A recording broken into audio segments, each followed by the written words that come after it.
Welcome to Corporate Fuckery, stories of survival, psychological warfare, and choosing what's best for you.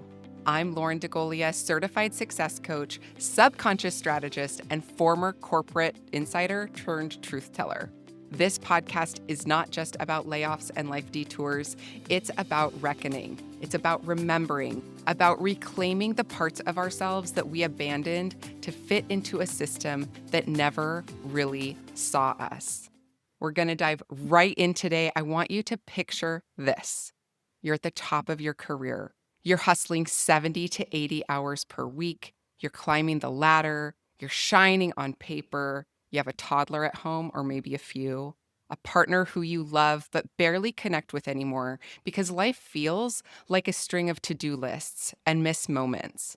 You're the one who keeps it all together, the useful one, the achiever, the one that can always be counted on. And then something happens, something that shakes your foundation and makes you question everything. For me, that started in 2018, a Me Too moment at work, with the chief information and security officer touching me in a meeting and asking me to go to drinks. In that moment, he humiliated me in front of my peers, and then, from my perspective, spent the next year making sure I knew that I had no power. The retaliation was subtle and insidious, a slow erosion of my safety and self-worth. And honestly, as a type A personality, it was the first time in my entire life that I felt powerless. I was called difficult. I was told to let it go, that it had been taken care of. But eventually, senior leadership asked me to step away. I was told that my reputation with the executives at the organization I worked at the time was tarnished. And instead of being fired, I did the only thing I thought I could do. I quit. 6 weeks later, I turned 40. My birthday happens to be on Christmas Eve. The next day, drunk on champagne, sobbing quietly at the kitchen table, wondering how the hell I got here, I wrote an email to my whole family telling them that I had quit my job and that I had no plan. And honestly, it felt like I had just shit the bed of my entire life. Because on the outside, I had it all: the career, the title, the money, the family, the house, the cars, the vacations, the smile, the wardrobe, and in this case, the shoes. But on the inside, I was hollow. There was no other way to say it. My identity had disintegrated. I wasn't just tired, I was overwhelmed. I was in a full-blown existential rupture. I didn't know who I was without the praise, the performance, or the productivity. I kept telling people I was depressed, but the truth was, it was darker than that. I was having thoughts I had never had before, scary thoughts, the kind you don't talk about out loud, the kind that whisper, "You failed, you lost everything, you're the reason that all of this fell apart." I tried talk therapy, but nothing was helping. I was feeling like I had PTSD and I couldn't get over what had happened. So I turned to science. I started working with a physician that did some neurotransmitting testing, and when the results came back, I discovered that I had no dopamine, no serotonin, no GABA, no indicators of anything in my brain happening that were supporting my ability to even find peace or neutrality. So it wasn't just my nervous system here that was frayed. It was on fire. I had been white-knuckling my way through life for so long that my body had stopped trusting me. What I was experiencing was now what I called systemic collapse of self. It wasn't just burnout. It wasn't just fatigue. It's what happens when your identity is built on what you produce instead of who you are. When the striving never stops, even after the applause fades. And it's what led me to the full reclamation of my life. Because even in the thick of it, I felt a tiny voice that said, the universe is going to have your back. And I had no idea what that meant, but it was the only thing at the time that brought me peace, truly. I remember sitting at the ferry dock, headed into Seattle, ready to hand in my notice unexpectedly. And I was just sitting there going, the universe has my back, the universe has my back, the universe has my back. I had no idea what that meant.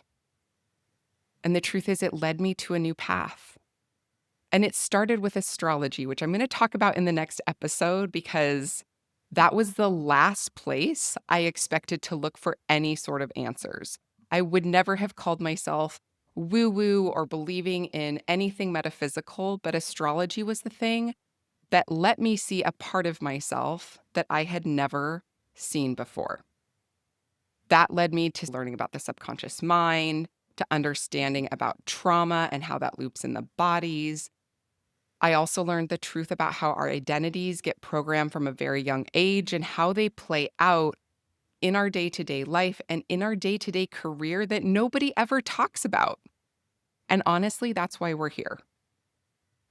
This last year, I've studied and been certified in neuro-linguistic programming. I'm a certified life and success coach. I'm trained in rapid resolution therapy, which works directly with your subconscious mind to shift your perspective in real time about how your mind processes what has happened to you so that you can find a new way and a new relationship with it going forward. I'm also a certified clinical hypnotherapist and emotional freedom technique tapping expert. Over the last 5.5 years, I've rewired my relationship with success, safety, identity, and self-worth. And slowly and painfully, I rebuilt. Not into the woman that I used to be, into the woman that I always was, underneath the performance. And that's what led me here, to this podcast, to this mic, to this moment.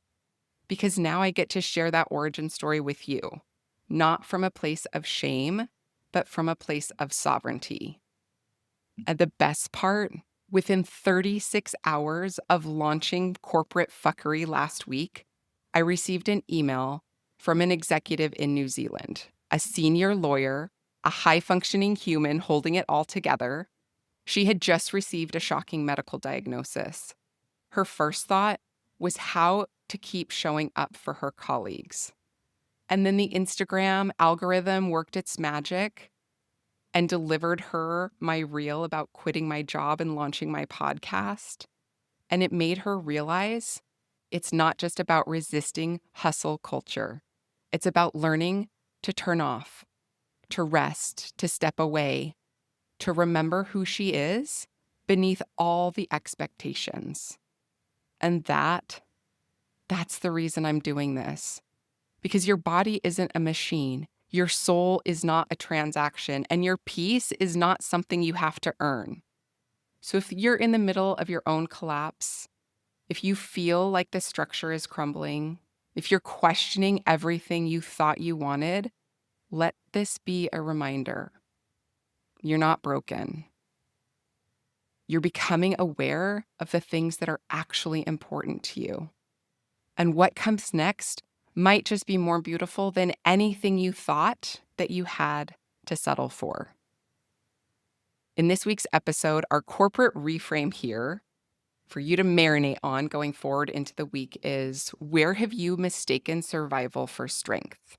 This was so big for me because I always was like, I'm so gritty. I can do anything. I can chew through any sort of anything you hand me. And that was actually a trauma response.